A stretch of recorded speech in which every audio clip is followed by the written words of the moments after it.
தொடர் கனமழையின் காரணமாக திருத்துறைப்பூண்டி அருகே 5000 ஏக்கர் சம்பா மற்றும் தாளடி நெற்பயிர்கள் மழைநீரில் மூழ்கியதால் விவசாயிகள் கவலையடைந்துள்ளனர். விவரங்களோடு நீராம்பே செய்தியாளர் ராஜகர் விவரம் என்ன? தேவப்பிரியின் டிட்வா புயலின் காரணமாக நேற்று இரவு முதல் திருவாரூர் மாவட்டத்தில் இடைவிடாமல் மிதமான மழை என்பது பெய்து வருகிறது.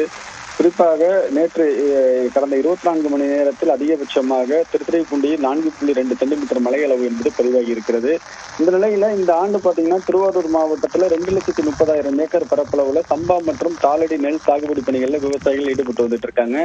ஏற்கனவே கடந்த வாரம் பெய்த கனமழையின் காரணமாக சுமார் ஒரு 25,000 ஏக்கருக்கு மேல் சம்பா மற்றும் தாளடி நெல் பயிர்கள் மழை நீர்ல மூழ்கியது.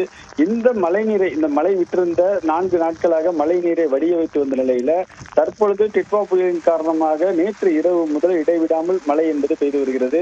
குறிப்பாக திருத்துறைப்பூண்டி பகுதியில் 35,000 ஏக்கர் பரப்பளவுள்ள சம்பா மற்றும் தாளடி நெல் சாகுபடி பணிகளில் விவசாயிகள் ஈடுபட்டு வரும் நிலையில நேற்று இரவு முதல் தொடர்ந்து பெய்து வரும் மழையின் காரணமாக 5,000 ஏக்கர் சம்பா மற்றும் தாளடி நெல் பயிர்கள் ஒட்டுமொத்தமாக மழை நீர்ல மூழ்கி இருக்கிறது.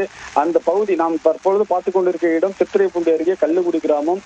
கல்லுக்குடி, கருவப்பஞ்சேரி, எட்கல், பாண்டி உள்ளிட்ட பகுதிகளில் 5,000 ஏக்கர் இளம் தாளடி மற்றும் சம்பா நெல் பயிர்கள் ஒட்டுமொத்தமாக மழை நீர்ல மூழ்கி இருக்கிறது.